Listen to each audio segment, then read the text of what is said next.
Tabou, salle des fêtes de la mairie. Philippe Légré rencontre les populations.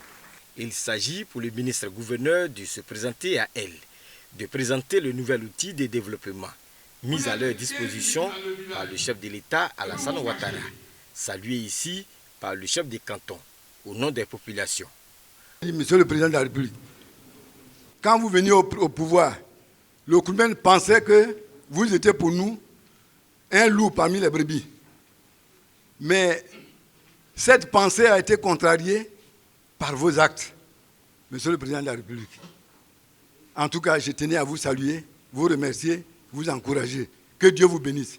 Pour le ministre-gouverneur Philippe Légré, le développement du district passe par l'adhésion des populations à la vision du président de la République. Tabou ne fera plus un faux pas. Parce que Tabou sait aujourd'hui qu'il faut suivre celui qui a le développement en main. Et c'est ce que je viens de leur dire. Voyez-vous, aujourd'hui, nous allons bénéficier dans tout le district de bitume. La côtière sera bitumée. Et là, nous avons souhaité et obtenu que cela aille jusqu'à Tabou. Et ça va continuer jusqu'à Prola. L'électrification de tous les villages. Mais c'est incroyable. L'outil qui est le district autonome est mis à la disposition des populations pour le développement. Après cette tournée de présentation, place à l'installation officielle du district qui aura lieu le 18 décembre prochain à San Pedro, capitale du district autonome du Bassa-Sandra.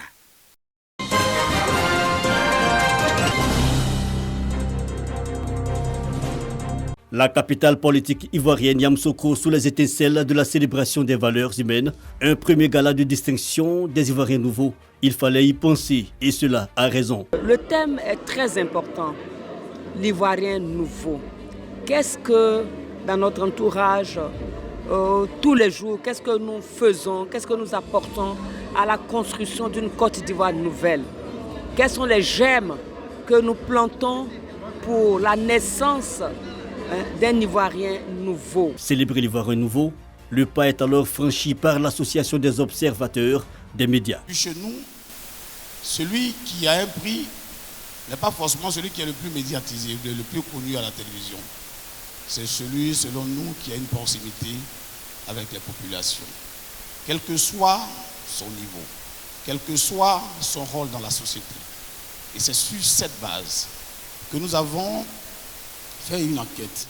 Pour cette édition, le Burkina Faso est le pays à l'honneur. Je pense que cette cérémonie où nous sommes invités est une preuve que les actions que nous menons sont vues à travers le monde, que ces actions que nous menons impactent notre environnement malgré parfois souvent certaines vicissitudes de la vie. Accepter l'autre, une façon de penser la cohésion, une autre caractéristique de l'Ivoirien nouveau.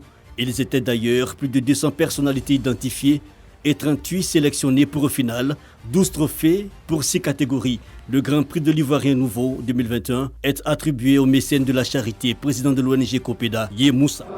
C'est une joie pour nous de voir Yé Moussa être récompensé du fait de ces différentes actions qui sont posées tout le temps à Dabakala.